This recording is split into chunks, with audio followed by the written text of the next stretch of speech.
Tenamwari, peace and blessings, kings and queens. This is Shakara. Just wanted to do a quick video, yeah, because I just finished watching this thing called Bridgerton.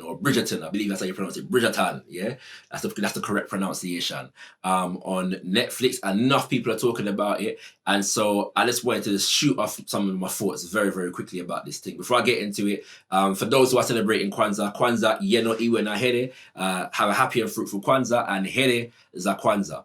So yeah, everybody's talking about Bridgerton, and I just wanted to ask the question: why do we need to be in these stories? Yeah, so Bridgerton, it's a Shonda Rhimes, Shondaland production. She's the executive producer, and it's written by one of her main writers, whose name I forget, Chris Sutton or another, but he's worked on some of her previous stuff, and he's a European, by the way. And it's based upon this novel series by a woman called Julia Quinn, yeah.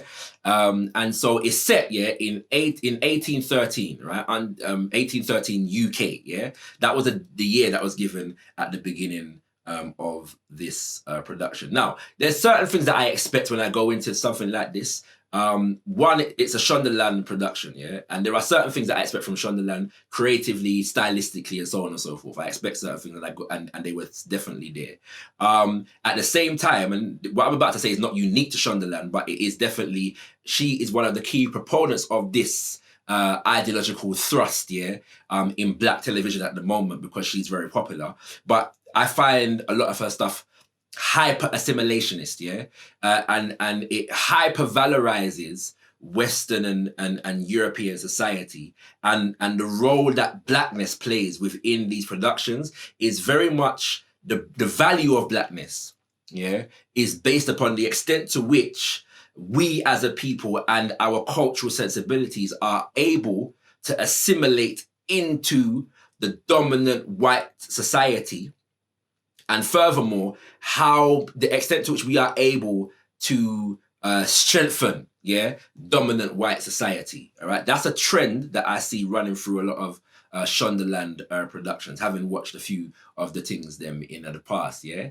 So as I said, that's not unique to Shondaland, yeah. That I find is a dominant trend across Black cinema and television, at least in the Western world as it stands right now. Anyway, all right, and so definitely, yeah, that to me is not just a feature of the production in terms of what was on the screen, but the extent to which it's being celebrated, this diversity cast, right? Because the show is being celebrated for its diversity. And in this context, diversity just means there's a number of Black people in key positions, and there's Black people dotted around in the world, yeah? So even outside of the main characters, it's not unusual to see there's a Black extra in the background doing whatever, and so on and so forth. That diversity didn't seem to go much beyond Blackness, yeah, because there wasn't a whole heap of other, I'd say South Asians or Chinese or Native Americans or Aboriginal. There wasn't a lot of that, yeah. So diversity in this regard is very much, they have some Black people in it, or some Black and mixed race people, depending on what and who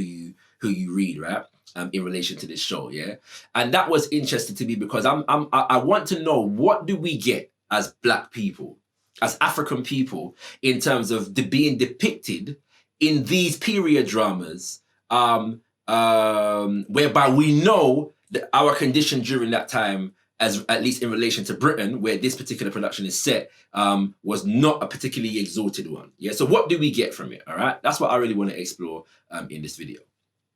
Make a brief point, then I'm going to get onto my major point, yeah? A couple brief points. The first one is that this historical revisionism that I've seen, yeah, is not unique to this particular production. I've seen it over the years in a number of different instances. I'll just name two, right? One is Men in Black, yeah, the last one that Will Smith was in, and they had they went back in time, and we met his father, right? Jay's father, in that particular film, and he was in this position of power, either in the military or NASA or somewhere in between the two, right? And I'm thinking to myself, well, I don't know if this brother would have been having that level of high position and command in 1960, 70 in America, when we're talking about what was going on during that time, especially with the fact that they almost totally ignored the Black Power movement, right?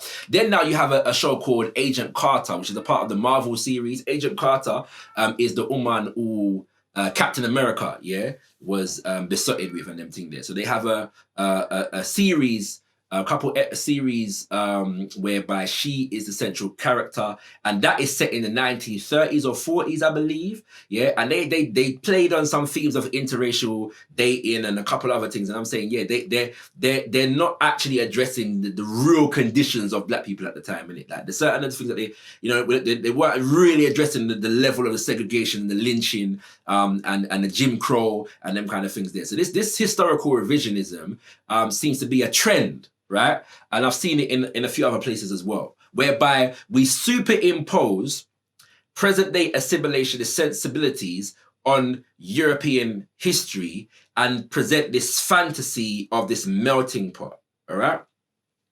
So to me, that is not just important in terms of what they put on the screen, but how we respond to it. And I'm suggesting that some of the responses, at least that I've seen to this thing, suggest that there's something about this that speaks to us. Yeah, this idea that we could have been high-flying elitist, aristocracy, merchant class, gentry, yeah, in British history seems to have some appeal to black people. And why do we need to be in these stories? Why? What do we get out of it? Next thing is this idea of colorblind casting, yeah. And I noted that even though the casting was said to be colorblind, black people still ended up in some very problematic positions, yeah. To name two, both of the black fathers in this show, yeah, were neglectful, non-existent, and abusive. The most obvious one being Simon, whose father, again, didn't pay no attention to him because of a speech impediment that he had when, growing up, was neglectful and abusive towards him. And therefore, Simon himself grew up, with this emotional detachment. Not only did Simon's father abuse him, but was obviously neglectful of his mother. The woman is in labor and you come take the picnic and gun and you're cheering with the man them outside, right? Whilst the woman basically dies on the bed. And so this is a very typical image that we see of black men and manhood in popular media, often with the support of a lot of black people, that black men are, generally speaking, on the whole, neglectful and abusive to black women and their children. The character Sienna Thompson or Thomas, I believe I'm correct in saying that there's even a line where she says, "My father doesn't want me." Yeah. Now, it doesn't actually say whether her father is black or not, but I certainly. That's the image that came into my mind, yeah, because she could be mixed race, right? She could have had a white mother, a white father, and a black mother. She definitely got some blackness in her, yeah. And so that's how she ends up. Her father doesn't want her. That's how she ends up living with this family in the UK, yeah. Whole heap of different things where that is concerned as well, in terms of her role, in terms of being this single mother. Essentially, it just seems to me that even with colorblind casting, black people ended up playing certain role, yeah, manifesting certain particular characters that had certain character traits that seem to be stereotypical in terms of how black people are portrayed in these things. Then now that brings me to my main point, yeah, which I want to explore, yeah, which is this thing about the fact that we're in early 19th century Britain, yeah? And when we look at the actual context of black people in early 19th century Britain, what do we get out of these fantasies? And I think this is all encapsulated in a particular line of dialogue, yeah? By Miss, is it Dundry,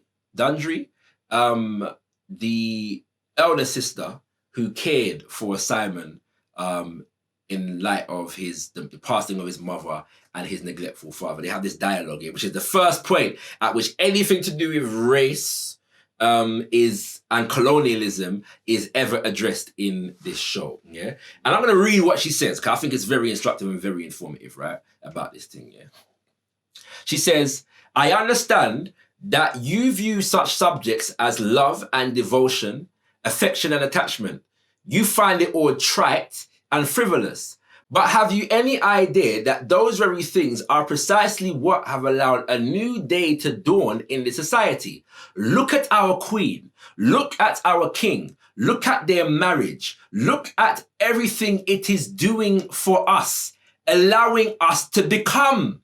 Yeah? I was like, raw, that's a strong statement. Because normally you would have something after that, allowing us to become something, right? But no, it just says allowing us to become. I'm going to get back to that, right? We were two separate societies divided by color until a king fell in love with one of us. Love, your grace, conquers all, yeah? Now, to me, this sums up a lot of the reactions that I've seen, the celebrations that I've seen to this show, and the place that it's coming from. Yeah, and even the fact of why a show like this needs to be created in the first place with this kind of black cast in the first place. The woman said, allowing us to become. Become means to come into being, to begin to be. Yeah, so we don't begin to be until they decide to recognize us and love us. Yeah, and in a sense, the celebration around this casting is saying the same thing. We begin to be when they can see us in their world, yeah, in their history, where they used to reject us, when they can see us in their world, that's when we begin to be. We don't have our own beingness, yeah? We don't have our own culture. We don't have our own society. We don't have our own stories to tell. We are only valid when they allow us into their stories. Even in the sense of fantasy, they recognize us, yeah? We become when they see us. We become because of their affection, their love, and whatever. This is a joke. Yeah, it's a very strong statement. Now, in all fairness, this was challenged in some kind of way by Simon afterwards, and he said something to the basically made the point that, you know, it's a tenuous rope, yeah, because they can change their mind about whether they want to love us and be affectionate towards us and them kind of things there. But when I was wondering the question, why do we need to be in these stories? That's what stood out to me, this particular dialogue right here, this idea of being, and whether we be on our own basis, whether can we be on our own stories and them kind of things there. Secondly, what's all this thing about two societies divided by color? Them euphemisms there. No, the society wasn't divided by color. The societies were divided because one society came to another society, kidnap the people them, rape off the man, woman, and picnic, pillage the land, thief all the resources, yeah, ship the people them over halfway across the world, enslave them, and impose all kinds of systems of torture, disenfranchisement, and all these things. The societies are not divided by color. They're divided by colonialism and enslavement and torture and brutality and pillaging. Divided by color. That you say the two equal societies that weren't getting along because of different colors. It's joke business. Why do we do this to ourselves? Yeah? So no, there's no society divided by color. They're divided because one saw itself as having been given the God-given right, the white man's burden to go around the world, yeah, and impose itself upon the rest of the planet. Then there's the context here, the actual historical context, right? And this is important for one reason, and you'll get to know why that is in a second, yeah? 1813. Let's know what was going on with black people in Britain around the world in 1813. Firstly, we'll talk about colonization, yeah? What's it called? 1813 is 6 years after the abolition of the so-called abolition of the so-called Slave Trade Act that was signed into Parliament in 1807, all right? At the same time, the British still have colonies in the Caribbean, in the Americas, yeah? They've lost the colony of America, what becomes the United States of America in 1776, all right? But they still are, through their colonies in the Americas, in the Caribbean, they're still continuing slavery in 1813. That's a fact, yeah? And that would go on to at least the 1830s, all right? So that's part one of our actual condition during this time, yeah? So within that context, right? So I'm looking at it in the time span now of just Queen Charlotte, who they depict in the show here, which I haven't even touched on yet, yeah. But the idea that Queen Charlotte was black, she got some African ancestry. You know what I'm saying? I think they're overplaying some of this blackness to some degree. And there are differing points of view on even that, but they definitely decided to centralize this black queen because apparently she's not featured in the actual source material, the books, the novels from which this production comes. All right, but so I've already mentioned that in 1776, America is lost to the British, when America becomes independent. Prior to that, 1760, Jamaica, the biggest anti-slavery rebellion as led by a man by the name of Chief Tacky took place, in 1760. All right. Then now you have the Haiti Revolution in 1791, at which the African people of Haiti defeated the British, defeated the French, and defeated the Spanish, and liberated themselves from enslavement and declared themselves independent and completely outlawed slavery in 1804. Yeah. There's also an uprising in Barbados, and I'm forgetting the year, in the 1800s, but that was actually after the abolition of the so-called Slave Trade Act. All right, and then you have the abolition movement, that is strong in Britain, as led by people like Otabokaguano and Olaudah Equiano and the Sons of Africa in the UK, who were a group of Africans who were fighting against slavery, politically speaking, in the UK. And contrary to popular belief, they actually were the driving force, behind the abolition movement over here right now. So I've mentioned all that to say this. There's a lot of talk about the fact that we don't need any more slavery movies, because black people are being depicted as slaves, all right? We don't want to see that anymore, right? And I'm suggesting, that if this is preferable, if being superimposed on British society in a fantasy is preferable to having films that depict and address the situation of colonization and slavery, the reason for this is simple. It's not because we don't want to see depictions of derogatory depictions of ourselves in history. I'm suggesting that maybe there's a sensibility among us that would rather address a fantasy because it allows us to feel comfortable in our present situation than address the reality of history at this particular period of time, because addressing the reality of the history would force us to ask questions about our current day circumstance in even greater detail. It would continue to reinforce the questioning of the society in which we live and our development from that time on till now. The second principle of Kwanzaa, we're in the period of Kwanzaa, and the second principle is kujichagulia, self-determination, to define ourselves, name ourselves, create for ourselves, and speak for ourselves instead of being defined, named, created for, and spoken for by others. So when I look at this particular production, and when I think about some of the dialogue, even the dialogue in, I believe it's the second to last episode, in relation to, they briefly mention the fact that Britain is a colonial nation at this point. And I'm looking at our desire to be able to see ourselves as equals in British colonial society. The cognitive dissonance that comes with ignoring the reality to embrace the fantasy.